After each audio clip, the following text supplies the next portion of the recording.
Olá pessoal, boa tarde. Boa tarde a todos que estão entrando aqui nessa transmissão que eu estou fazendo aqui pelo meu perfil do Instagram.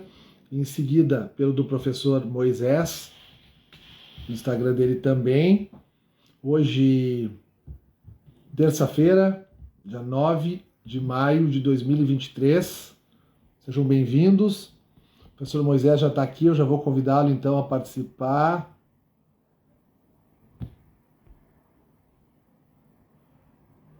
Está recebendo aí.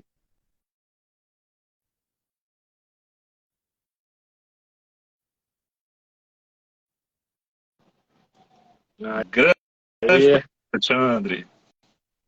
tudo bom? Tudo bem, meu amigo? Boa tarde. Boa tarde. Me escuta bem? Sim, te escuto bem. Você me ouve? Sim, também. Tranquilo. Primeiro, Beleza. um prazer aí estar te conhecendo assim mais proximamente, né? E não é o ideal ainda, né? Quero deixar isso claro, né? O ideal é o encontro presencial, né? Sim, sim. Já o conhecia por termos um amigo em comum, que é um grande amigo, que é o Gustavo. Ah, Gustavo Beirão. sim. Sim, sim. Que legal. Gustavo é conselheiro na terceira Câmara, né? Isso. No momento ele tá atuando à frente aí, ajudando ali a primeira composição adjunta da quinta junta de recursos. A terceira Câmara atualmente ela foi deslocada ali para o FAP, que veio como atribuição para o CRPS, o fator acidentário de prevenção. Então a terceira Câmara não está mais nativa, mas eu trabalhei com o Gustavo como conselheiro. Foi minha formação como conselheiro ali durante uns 2 anos e meio. Foi muito bom. Meu amigão. Que legal, Moisés. Que legal. E tu estás em Brasília, né? Sim, sim, moro aqui em Brasília. Já tem muitos anos. Meu amigo professor, vim para cá em 2016, final de 2015, para assumir uma coordenação geral na auditoria de benefícios aqui em Brasília. Aí eu fiz a carreira toda no INSS como servidor, cheguei a 2017 coordenador geral da Dirbem em benefícios e diretor de benefícios substitutos. Até que eu falei, quero dar novos ares para minha vida. Aí eu liguei para o Gustavo, falei, Gustavo, estou a fim de analisar processo. Estou cansado de tentar fazer justiça em sentido amplo e é sempre muito difícil as coisas acontecerem, tem muitos entraves. Então, analisando processo também vale a pena, sabe? Então, foi uma outra satisfação que eu busquei. E estive também, professor Alexandre, como vice-presidente do CRPS desde meados do ano passado. Aí a estrutura mudou, esse cargo não existe mais. Atualmente estou como conselheiro da segunda Câmara de Julgamento aqui, a nossa segunda CAGE. Então, gosto muito dessa atividade, conselheiro. Me encontrei, eu precisava fechar alguns pontos em minha carreira, precisava dessa análise que no INSS, quando eu ingressei lá em 2003, eu nunca participei ali do atendimento, balcão, análise de benefícios, eu sempre trabalhei na retaguarda, fui para auditoria, gerência executiva, então eu sentia falta de ver o segurado de verdade. Então, no conselho eu consigo ver, isso é gratificante. Que bacana, além de professor, né? Sim, não teve jeito, amigo Alexandre. Eu fugi, eu queria dar aula de direito constitucional, gostava, o direito penal, fugia do previdenciário, mas não teve jeito, cara.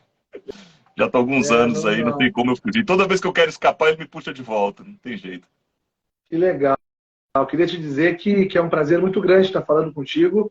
É sempre um prazer muito grande estar conversando com conselheiros do CRPS, servidores do INSS também. Eu, na minha caminhada também, claro, eu sou advogado, mas eu sempre, até agora não tanto, eu estou numa fase mais voltada realmente ao escritório, mas durante todo o meu tempo de atuação, eu sempre exerci paralelo à advocacia atividades voltadas a órgãos coletivos com função de fazer as coisas funcionarem melhores, né? Comissões, institutos, sempre que possível, eu sempre gostei de colaborar muito com esse tipo de atividade.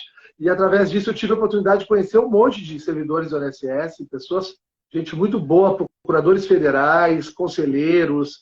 Essa caminhada assim me trouxe muita gente Ah, e isso é muito legal. bom. Acho que esse nosso contato é muito saudável, né? Com certeza, com certeza. A missão é uma só: garantir o interesse do segurado. Isso é a missão de todos.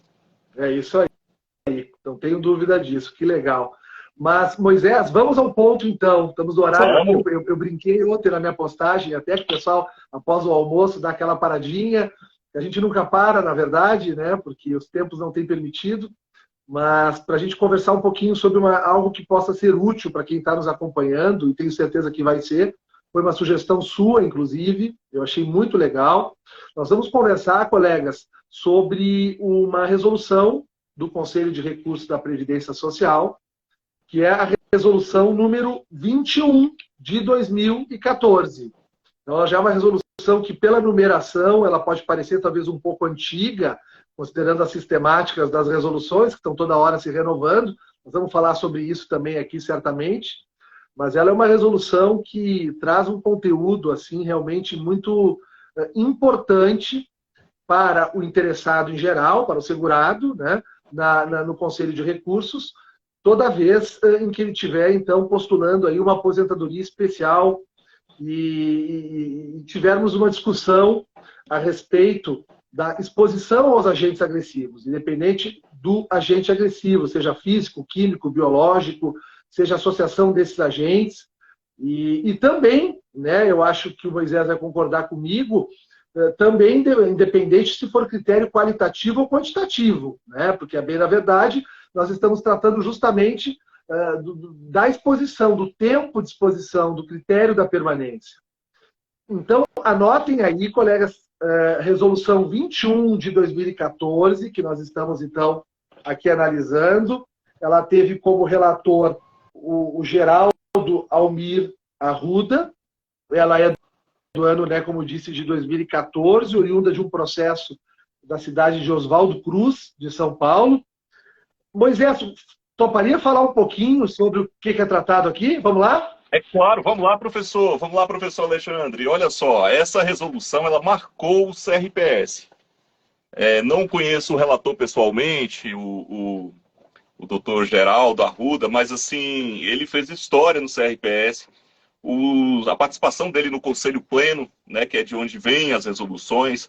Nós temos aí na estrutura do CRPS, o primeiro contato ali é a junta de recursos, depois, diante de um acordo da junta, um recurso especial que pode ir para as câmaras de julgamento, tudo no âmbito da estrutura, e nós temos um órgão especial chamado Conselho Pleno. E, como dica, né, vale a pena você ir ao Conselho Pleno se a situação do seu segurado te autorizar a isso. Porque no Conselho Pleno você não vai discutir mais a matéria fática, em regra, você vai discutir a tese, o direito. Então, se você ali, de acordo com a pessoa que você representa, ou se você está tranquilo, tem condições, porque a gente sabe que a maioria tem uma grande necessidade da concessão imediata do benefício, mas se aquela situação fática lhe autoriza a ir até o Conselho Pleno, vale a pena. Porque o Conselho Pleno faz essa jurisprudência viva dentro do CRPS. E tem grandes produtos do Conselho Pleno. Um dos principais deles são as resoluções.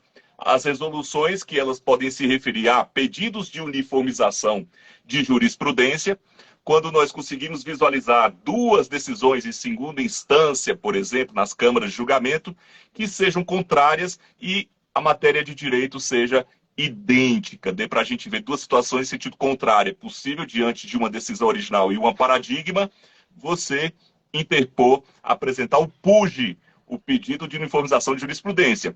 Em outros casos, você pode manejar também uma reclamação. Qual é o produto do julgamento desse pedido de uniformização de jurisprudência ou de uma reclamação? O produto são as resoluções. Então, você conhecendo as resoluções, você conhece o termômetro do CRPS, como ele pensa em seu órgão especial, que é o Conselho Pleno. Repito, ele não vai julgar a matéria fática, ele vai discutir a tese, e se a tese for procedente, se prosperar, ele determina que a Câmara faça um novo julgamento. E o principal produto, além das resoluções, são os enunciados. E essa resolução, professor Alexandre, que nós vamos estudar hoje aqui, rapidamente, de forma sucinta e objetiva, ela simplesmente deu origem ao enunciado 11 do CRPS.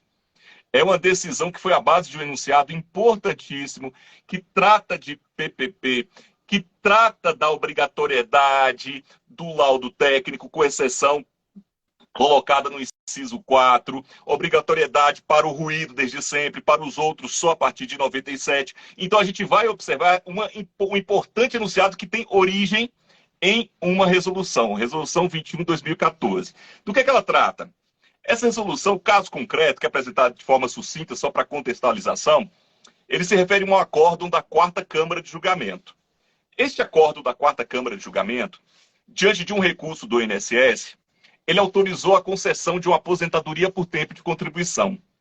Mas ele não autorizou a concessão daquela aposentadoria que era melhor para o segurado e que se buscava naquela situação, que era uma aposentadoria especial, que a gente chama o códigozinho B46. Então o segurado falou, não, opa, estou com o acordo aqui da Câmara, que é a última matéria ali da discussão Fátima, a última instância, mas eu quero levar isso até o final das contas. Já ganhei aqui uma aposentadoria por tempo de contribuição, mas eu quero a minha aposentadoria especial porque eu vejo que eu tenho direito. Então teve a decisão da CAGE, que reformou a junta. Ele, descontente, primeiro ele apresentou uma revisão. Revisão negada, aí ele apresentou um pedido de uniformização de jurisprudência. E nesse pedido ele demonstrou que este acórdão da 4ª Câmara de Julgamento era contrário ao acórdão da 3ª Câmara de Julgamento. Então cumpriu ali o requisito de admissibilidade, duas decisões diferentes. E chegou para julgamento e relatoria do Geraldo. Por que nos interessa esse caso, professor Alexandre? Nos interessa porque é neste voto que cerca de 12 resoluções fazem referência, na sequência dos anos, até 2021, sempre fazem referência à resolução 21. Neste voto, o Geraldo conseguiu consignar de uma forma que eu nunca tinha visto, com clareza e precisão, qual é a diferença, como se fazer análise da nocividade e da permanência. Mas, Moisés, professor Alexandre, isso é óbvio, é claro que eu sei diferenciar nocividade e permanência. Permanência é tudo que é não ocasional, nem intermitente. Nocividade, eu vejo ali os índices. Será que é tão simples assim? Será que nós não temos que considerar alguns pormenores do PPP para a gente poder analisar essa questão da permanência? Será que não existe algo que ultrapassa o senso comum? E o senso comum normalmente confunde que a gente, se diferenciar, a gente consegue fazer ali o filtro devido das palavras necessárias para demonstrar. Foi isso que o Geraldo apresentou, professor Alexandre. Ele vai consignar que, a partir da alteração do decreto 3048 em 2003, de modo a permanência poder, inclusive, acoplar e abranger aqueles conceitos que se consideravam anteriormente separados da não ocasionalidade ou não intermitência, mas a permanência passando a significar isso. Permanência é não ocasionalidade nem intermitência, ou seja, é indissociabilidade da produção do bem ou da prestação de serviço. Mas a resolução não só transcreve essa modificação e essa incorporação, mas vai nos dizer em palavras mais simples o que é essa indissociabilidade. E porque o tempo de exposição para a indissociabilidade, ele não é relevante. Mas o tempo de exposição vai ser relevante para a nocividade. E isso causa muita confusão. Então vamos por parte. Na discussão, a controvérsia foi fixada. Pedido de uniformização de jurisprudência, eu tenho que ter a controvérsia de direito. A controvérsia foi fixada. Afinal de contas, já que um caso concreto, uma Câmara considerava que era permanente, a outra não. Afinal de contas, o que é permanência? Nesse caso, professor Moisés, muito parecido com o que a gente faz na via judicial, né? Então, eu até estava observando, está muito claro a forma como o colega tem colocado aqui, ficou muito claro, imagino que os colegas estejam entendendo super bem, mas só para complementar, então, o artigo 82 do regimento novo do CRPS, que é a portaria MTP 4061, traz esse pedido de uniformização, o PUJ. Tem um outro pedido de uniformização, mas é um pedido de uniformização que acaba sendo instaurado de ofício pelos conselheiros, né? Quando a matéria é reiterada, quando a matéria precisa ser pacificada, justamente até para a criação de enunciados e os procedimentos normais do Conselho. Mas o 82, então, ele traz esse pedido, e como o professor Moisés referiu, então, pode se dar por divergência de juntas, se for matéria de alçada, claro, porque aí não cabe recurso para a CAGE, porque a matéria se encerra na junta, ou entre câmaras de julgamento. Né? Entre as câmaras ou entre as juntas em matéria de alçada, ou entre as juntas e as câmaras e as resoluções, é isso, né? Perfeito, perfeito, professor Nesse caso, então, o interessado, ele argumentou que a decisão dele, da Câmara que julgou o caso dele, contrariava de outra Câmara. E fez o pedido, então, de uniformização, né? Exatamente. Daí a importância, né? E tem toda uma preparação. Só deixa eu fazer aqui uma retificação do que eu disse, professor. Deu origem ao enunciado 11 do CRPS essa resolução, mas o inciso não é 4, é 6, ele fala que a gente não exige laudo para períodos anteriores a 14 de outubro de 96, que é MP. Só foi convertida em lei em 97. Então a data é 96, outubro, exceto para ruído. Ruído sempre se exigiu. Feita essa pequena retificação, perfeito, professor Alexandre. É o que a gente diz. Você quer que hoje em dia, pelo amor de Deus, hoje em dia não, há muitos anos, mas especialmente hoje em dia, nós não podemos desprezar a via administrativa recursal. Os grandes escritórios, e conheço o professor Alexandre, inclusive a formação dele, tem braços especializados da advocacia administrativa e um olhar super carinhoso e atencioso, porque você tem várias vantagens que a gente pode discutir em outra ocasião. Aquela pergunta vem, né? Diante do indeferimento do INSS, o que é que eu faço? Já ingresso de imediato à justiça ou vou para a via recursal? Eu defendo que em muitos casos a via recursal é mais favorável. E eu tenho como demonstrar isso para vocês. Mas não estou fazendo mágica, nem tirando da cartola. É simplesmente a gente estudar as decisões do CRPS. É o que a gente está fazendo aqui hoje. E aí o professor Alexandre marcou. Sim, tivemos duas decisões divergentes. O procurador, consciente disso, apontou a divergência. E aí, feita a admissibilidade, valeu, está em julgamento. O Geraldo fala, peraí, né, o relator do processo, peraí, que a gente tem um problema. A gente tem um problema de compreensão.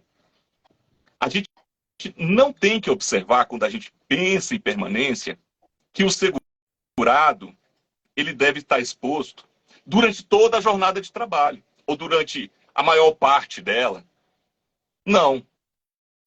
Este raciocínio não é feito na permanência. O raciocínio do tempo de exposição ele é feito na nocividade. E o professor Alexandre já disse aí. E na nocividade a gente considera duas qualidades de agentes. Os agentes quantitativos e os agentes qualitativos. E ainda que nós tenhamos visto uma mudança no decreto 3048, por meio do 10.410, o CRPS continua bem zeloso sobre essa distinção e a questão de que, quanto ao qualitativo, por exemplo, um cancerígeno, basta simples presença no ambiente de trabalho. O CRPS continua considerando isso como linha geral em suas argumentações e decisões. Quanto aos quantitativos, por exemplo, o ruído, nós vamos observar os níveis de exposição. Para eu ter o reconhecimento da especialidade, de acordo com a Lei 813, eu tenho que ter os dois. Nocividade e permanência. É que começa a confusão. Porque quando você vai fazer o raciocínio sobre a necessária exposição ao agente nocivo, você fala, não, mas ele necessariamente está exposto. Beleza, isso é só um lado da análise. Mas além de ele estar necessariamente exposto, se se trata de um quantitativo, houve ultrapassagem dos limites de tolerância? Houve superação dos limites previstos? São dois braços, duas faces que você não pode afastar. Onde é que o bicho pega, professor Alexandre? E o Geraldo Arruda deixa isso aqui bem claro, inclusive fazendo referência ao trabalho do professor Rogério. Tivemos a oportunidade de conhecer o professor Rogério aqui por meio do doutor Marcelo, que é a presidência do CRPS, muito simpático, ele muito criativo, né? Inclusive eu tinha um livro dele sem saber que era dele. É um negócio que fala de coisas exóticas na aposentadoria especial. Gente, que título legal. Professor Rogério, grande conhecedor da matéria. E o professor Rogério, tratando da permanência, e já vou dizer praticamente como é que você vai identificar, o professor Rogério ele fala o seguinte, ó, permanência é aquela exposição que, em virtude da subordinação jurídica a qual o empregado deve se submeter por causa do contrato de trabalho, ele não tem liberdade de escolha nenhuma. Ele necessária e obrigatoriamente, salvo se ele desistir do trabalho e foi embora, mas ele necessário e obrigatoriamente, por causa das obrigações decorrentes dessa subordinação jurídica, ele tem que se expor. Ele tem que se expor independentemente do tempo de exposição. Isso se torna muito sensível e isso ajuda muito o segurado se a gente pensar nos agentes qualitativos. Porque no agente qualitativo, exemplo, substância cancerígena, a mera presença vai fazer diferença. Então, se o segurado, o trabalhador, se ele ao executar aquela tarefa durante o dia dele, ainda que seja por determinado período curto de tempo, mas se ele, necessária e obrigatoriamente, se não existe outra escolha, outra possibilidade, ele se expõe, está firmada a permanência. E se trata de um qualitativo, vem à luz aí a conversão possível, o enquadramento. Se se trata de um quantitativo, nós vamos fazer a outra pergunta. Tudo bem, ele se expôs ao ruído, mas qual era o nível de exposição a este ruído durante a jornada de trabalho? Então, a permanência, ela tem a ver com a necessária. Então, quando o decreto vai falar permanência não ocasional, permanente, não ocasional nem intermitente, acho que é o artigo 65. Isso. Isso, né? O decreto está dizendo para nós o seguinte: olha, independentemente do tempo, desde que haja indissociabilidade, impossibilidade de separação, isso é indissociabilidade, entre a produção do bem ou a prestação de serviço, caracterizado está. Por que que a gente confunde, professor Alexandre? Por que que a gente vê decisão judicial chamando nocividade de permanência, permanência e nocividade, falando que é tudo uma coisa só, ou mesmo decisões do CRPS? É uma elaboração muito técnica, porque, a gente consegue ler o artigo e repetir que é indissociável, me parece claro, dissociável é dissociável, é inerente. Mas o que que isso significa? E aí, professor Alexandre, te passando a palavra, eu vou fazer a citação do nosso amigo Gustavo Beirão, que ele tem uma técnicazinha, um mantra, que toda vez que você analisar, você pode repetir esse mantra em voz alta, que você consegue identificar. Mas primeiro eu quero te ouvir. Já já eu falo o mantra do Gustavo. Não, fica à vontade, mas já que tu me passasse a palavra, eu estava te ouvindo. E está muito bom. Mas já que me passasse a palavra, eu fiquei pensando assim, então, diante disso tudo, passa a ser possível a gente levar ao Conselho Pleno discussão sobre exposição a agentes agressivos para açougueiros, pessoal que trabalha com esgoto, pessoal que trabalha em hospitais, pessoal que trabalha em análises clínicas, e são pessoas que não estão, digamos assim, durante toda a jornada de trabalho exposto. Não é, por exemplo, um marmorista que fica às 8 horas de trabalho com a máquina cortando mármore. Não é uma pessoa que trabalha na metalúrgica o tempo inteiro mexendo na máquina, com ruído e tudo mais. A pessoa que trabalha com esgoto, eventualmente vai estar lá no esgoto, mas vai ter momentos que ele vai estar na base da empresa. O pessoal do açougue também, em alguns momentos, vai entrar na câmara fria, todos os dias, mas não vai ficar às 8 horas que ele trabalha na câmara fria. O hospital também, ele de repente trabalha no almoxarifado, mas ele tem que... A compra do oxímetro que ele faz lá no almoxarifado, ele tem que todo dia entrar no setor e testar no dedo do paciente. E aí ele comprovando que ele faz esse tipo de atividade, passa a ser possível a gente falar, né, em reconhecimento de atividade especial para esse perfil de trabalhador. Seria isso, né?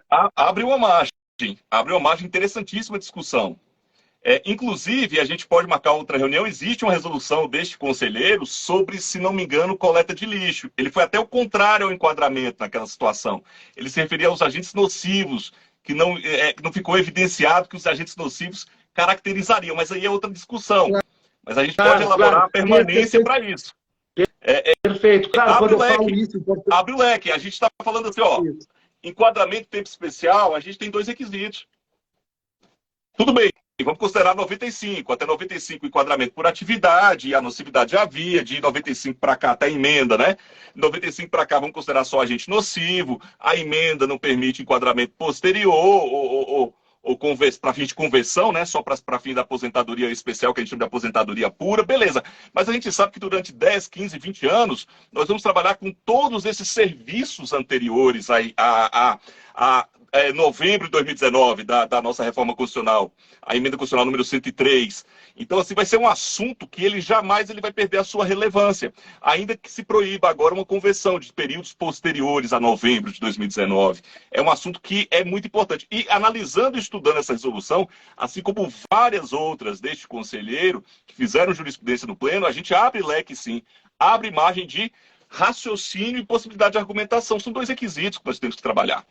Nós vamos buscar onde? Nós vamos buscar uma referência na ANR, no sentido de ter ali um limite. Vamos ver o que está lá no anexo do decreto 3048, regra atual, se é um período mais antigo. Vamos observar os anteriores, o 83080, o 53831. Vamos olhar todos, claro. Mas abre o leque de discussão. Então, por exemplo, outro ponto que o Geraldo menciona aqui, que é um mito, né? Meio que assim, é um lugar comum, né? Não, Claro, é um mito se a gente considerar na via administrativa. Mas, por exemplo, discussão sobre permanência vem lá desde a LOPS, Lei Orgânica da Previdência Social, do INPS, essa discussão existe, e existe nos decretos que tratam de enquadramento. Então, assim, é algo que é rico, que vem se somando ao tempo. Ele até tratando, que ele vai considerar, né? Já eu falo mantra, professor, mas o que ele considera? Ele fala, ó, nesse caso aqui que eu estou analisando, existia sim, era uma questão de serralheiro, exposição a hidrocarboneto, radiação, a radiação a ionizante, não ionizante, e que a quarta caixa tinha negado, porque não teria permanência. Ele falou, opa, peraí, pelas atividades aqui no PPP, eu estou vendo aqui que nós temos aí sim a questão da permanência. Esse processo merece ser julgado novamente, ou seja, não é pela questão de eu não ter ali todo a jornada, o período de trabalho, ou de serem várias atividades no PPP, que eu vou descartar a priori. Eu vou ter que elaborar. E aí eu peço licença, professor, para citar o mantra do grande amigo, brother, filho de Já, o nosso querido Gustavo Beirão. Gustavo Beirão, no livro dele, Jurisprudência Comentada, ele dá um mantra para a gente. Ó. Ele esclarece que a análise deve ser feita o seguinte questionamento. Toda vez que você tiver o PPP diante de si, você está vindo para via recursal, você pega aquele ponto do PPP chamado profissiografia. Ele é o ponto sensível para análise, de acordo com o que o CRPS verifica. Não são as meras indicações que constam no PPP. É claro que também olha-se a forma, mas a essência está ali na profissiografia. Aí o professor fala o seguinte, ó, para exercer, ó, você vai fazer a seguinte pergunta, para si mesmo, né, mentalmente. Para exercer suas atividades descritas no PPP ou no LTCAD, o trabalhador necessariamente precisa estar exposto a este agente nocivo. Viu lá, o que ele faz no dia a dia? Faz isso, faz aquilo, faz isso. Você pergunta, necessariamente ele tem que estar exposto. Se a resposta for positiva, será considerado especial. Se negativa, será considerado comum. Isso aqui é uma resolução que eu trabalhei, professor, no Conselho Pleno. Aí eu peço licença de colocar a minha conclusão com base no Gustavo. Nesse compasso, necessariamente, isso é uma dica de ouro aqui para a nossa live, já indo para o final, professor, porque o nosso tempo é curto. Nesse compasso, necessariamente, eu escrevi, devem ser verificadas as atividades executadas pelo trabalhador, as atividades, cujo registro atualmente, a época que eu estava escrevendo, é feito no item 14 do PPP, chamado profissiografia. Não basta aceitar, simplesmente, a declaração da empresa de que a exposição foi permanente, não ocasional nem intermitente. Do mesmo modo, é insuficiente aferir e analisar apenas os índices de exposição indicado. Na profissiografia é que serão analisadas cada uma das atividades exercidas ao longo da jornada de trabalho, a fim de se identificar em pelo menos uma delas a exposição inerente, imanente, indissociável à produção do bem ou à prestação do serviço. Falando assim, professor, não, mas não é óbvio, gente. Isso confunde o tempo todo. Os recursos que a gente pega, o médico... E muitas vezes, diante da negatória do INSS, que deu ensejo a um recurso ordinário, ou diante de um acórdão da junta, que nega o enquadramento por causa de permanência, o recurso especial para as câmaras de julgamento, ele vem escrito de forma confusa. Ele não foca na essência da controvérsia. Não entende que o CRPS, ele tem sim um dever de forma, que às vezes lhe vincula, especialmente quando consta no enunciado, como é o caso do ruído, no enunciado 13. Mas se esquece que o CRPS tem uma liberdade regrada de atuação de acordo com o princípio da verdade material. E a resolução do nosso nobre Geraldo Arruda abre o leque do direito sobre isso para a gente poder aprofundar. E onde a gente acha isso? É no PPP, é no laudo. Mas aonde? Naquilo que eu marquei xizinho? Se tem equipamento de proteção, EPI? Não. O próprio STF já disse, né? O equipamento de proteção, você vai ter que... Aí você vai olhar o quê? A descrição das atividades. Por isso que é importante constar a descrição das atividades, que é onde a análise recai. Muito bom. Professor. Queria te dizer que, quando tu falasses que isso é um mito, de fato é um mito mesmo, porque assim eu posso falar por experiência também de atuação na via judicial, né? Não só na via administrativa.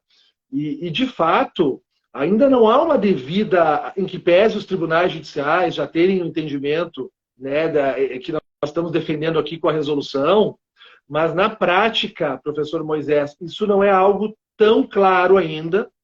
E outra, isso não é algo tão assertivo também nas petições nossas, dos advogados, também no processo judicial. Muitas vezes se fica muito preocupado com apenas o enquadramento, com enquadramento, e quando envolve a questão da prova, essa forma bem diferenciada, que foi a conclusão dessa resolução sua, né? Achei super, super pertinente, assim, super interessante para esse tipo de situação, inclusive na via judicial, que é algo que muitas vezes gera debates. Eu até me arriscaria a fazer uma afirmação aqui, a gente já está encerrando, mas fazer uma afirmação aqui que, inclusive, porque nós temos hoje divergências, saindo um pouquinho do administrativo, mas só para mostrar a relevância do que a gente está falando, e como realmente assim está tudo interligado. Né? Essa história de achar que o que acontece lá no CRPS, né, está tudo interligado. Não é só lá no CRPS, está interligado com a via judicial, porque o direito previdenciário é uma coisa só, né, Sim, professor Moisés, como você sim. referiu no início hoje da transmissão. Mas a gente tem divergências na interpretação da jurisprudência nos juizados especiais federais com relação ao rito comum. Isso é notório. Diminuiu sobremaneira nos últimos anos, se criaram alguns mecanismos processuais, inclusive, para reduzir essas discrepâncias, mas a gente verifica que, na minha opinião, assim, na minha percepção pessoal, os agentes que a gente vê mais divergência entre o juizado e o próprio rito comum, em que se refere à atividade especial, são agentes que justamente existe esse problema, essa dúvida, essa forma, talvez às vezes pouco refletida, de se aplicar o entendimento da permanência. Para agentes como frio, para agentes como umidade, para agentes como radiações ionizantes, para agentes como biológicos, e até mesmo ruído, dependendo da atividade. Perfeito. Né? Então, realmente, assim, professor, essa resolução... eu posso até buscar, professor e amigo Alexandre, não tenho de cabeça, mas algumas decisões judiciais já citaram resoluções do CRPS, inclusive como fundamento de suas decisões. É interessante no CRPS, a gente tinha muito isso ali na terceira Câmara com o Gustavo, que não eram só julgamentos mecânicos, ou direito previdenciário não admite isso, para começar, mas a gente fazia discussões aprofundadas. Então, assim, o que eu vejo do CRPS, com uma grande riqueza do CRPS? É uma especialização absurda no detalhamento. Eu vi aqui algum comentário, mas cada conselheiro pensa de uma forma. É verdade, mas não se esqueçamos que o CRPS é um órgão. Ele tem uma unidade. Quando você tem 29 juntas de recurso, você pode ter acordos em vários sentidos, é verdade. Quando você afunila um pouquinho para as câmaras de julgamento, a tendência de divergência, ela diminui. Ainda existe. Existe ali a autonomia do conselheiro. Mas se você afunila mais ainda e tem condições de levar isso para um plenário, para discutir a questão no pleno, no conselho pleno, você vai ter pelo menos um debate digno, um debate honesto. Não significa que vai ser vitoriosa a sua tese, mas significa o seguinte: você vai ter a paz no coração que pessoas sentaram ali, se debruçaram, talvez por madrugadas, para lhe dar o fundamento devido. É o caso dessa resolução, que a gente comentava, né, professor, a qualidade, né, que ele vai do direito administrativo, de Maria Silvia Zanella de Pietro, ao professor Rogério, e traz ali o entendimento dele. Qual é a preciosidade dessa resolução 21 de 2014? Ele simplifica, ele separa. É como se chegassem coisas confusas, um emaranhado, ele fala, calma, permanência é só isso. Nocividade é só isso. Vamos separar que a gente consegue reconhecer melhor o direito. Não confunda. Tempo é na nocividade, tempo de exposição. Permanência é isso, é o mantra do professor Gustavo. Necessário e obrigatoriamente. Ao entrar naquele maquinário, ao entrar naquele ambiente com a gente... Ele teve a exposição necessária e obrigatória. Ou, aliás, vamos dizer de outra forma, pela subordinação jurídica do contrato de trabalho dele, dentre as obrigações, aquilo que está na essência do contrato de trabalho, ele não tinha liberdade de deixar aquela porta fechada. Ele tinha só uma opção: abrir a porta. Acabou. permanência. Perfeito, Simples assim. Perfeito. Te fazer uma última pergunta para a gente encerrar bem rápido, que eu sei que tu tens compromisso, professor, mas só para esclarecer para os colegas que não atuam tanto. A Débora está aqui, ela atua bastante no conselho, tem outros colegas que estão aqui também que atuam bastante, mas tem colegas que o conselho, eu sei, principalmente a nível de conselho pleno, é um espaço ainda pouco, a maioria é um espaço pouco utilizado, porque realmente não é tão comum, né, ir até as instâncias extraordinárias do CRPS. Mas para a utilização do incidente de uniformização, eu posso usar, então, a ofensa, a decisão, e utilizar como paradigma a resolução. Até o regimento anterior, eram os últimos 5 anos de resolução. Resoluções, então, datadas de 5 anos para trás. E com o novo regimento, esse prazo caiu para 3 anos, pelo que a gente verifica aqui. Então, eu posso utilizar resoluções dos últimos 3 anos. Isso está no artigo 83 do novo regimento. Nós estamos trabalhando com uma resolução de 2014, portanto, de 9 anos atrás, que queria dizer para os colegas, evidentemente que pela regra do artigo 83, os colegas não vão poder pegar essa resolução e aplicá-las, alegá-las como paradigma para o seu incidente de uniformização. Aí eu pergunto para o professor Moisés, imagino que essa matéria da resolução de 2014 esteja reproduzida em resoluções mais recentes, né? Sim, já eu tenho uma relação aqui de várias resoluções. Deixa eu achar aqui. Era isso só que eu queria deixar. Eu sei da resposta, mas estou lhe perguntando para a gente deixar claro para os colegas, porque aí o que acontece, colegas? Os últimos, só para complementar, os últimos anos, alguns colegas reclamam, a jurisprudência do CRPS não está disponível em portal público. De fato, a jurisprudência com inventário não está, mas as resoluções estão no portal do CRPS, então os colegas podem consultar lá, né? Só para aliviar o coração e agraciar quem participou dessa live, professor Alexandre, resoluções com o mesmo teor. 22 de 2014, 39 de 2018, 40 de 2018, 27 de 2019. A gente pode deixar aqui nos comentários aqui, para eu posso passar para o professor, ele coloca. 27, só exemplo, 21 de 2020, 70 de 2020, 66, aí todo mundo lembra, 66 de 2022, 66. Excelente. E professor Alexandre, quero aproveitar a galera também e convidar, tá? Hoje eu fechei aqui um cronograma, a minha filha Sofia é que mexe com as coisas de curso, design. Eu decidi, depois de muito tempo sendo cobrado, eu vou lançar um curso sobre recursos administrativos, dissecando o CRPS. Vou dar uma pitada geral sobre o processo administrativo, o PAP, nas suas concepções, inclusive no INSS, mas vou focar na dinâmica recursal na junta, dinâmica recursal na CAGE, vou comentar todos os enunciados, as principais resoluções e vou colocar um passo a passo, as dicas práticas que você tem que saber para poder atuar no CRPS. Tudo com base em norma pública. Mas é aquilo, a gente percebe pela experiência que as pessoas não captam aquilo que é simples. E como dizia outro dia um amigo, que eu não lembro o nome, professor Alexandre, e eu sei que você é um aficionado por poesia, a simplicidade, a poesia do raciocínio. Então, professor, vou lançar esse curso, acompanhe aí no Instagram, vou comentar também com o professor Alexandre. Já vou 1º de junho. Já vou intimar o pessoal, sigam o professor Moisés no Instagram, ele faz um trabalho muito legal, além desse curso, ele faz um trabalho muito legal. Professor Moisés, muito obrigado pela gentileza de conversar comigo, valeu pela parceria, eu espero muito em breve lhe conhecer pessoalmente aí para nós tomar um café em Brasília. Combinado, meu amigo, foi um grande prazer. Até mais. Tchau, tchau. Tchau, pessoal, obrigado por terem participado. Eu vou deixar a live gravada no meu perfil. Quem quiser rever ou indicar para algum amigo vai estar lá no perfil. Um abraço.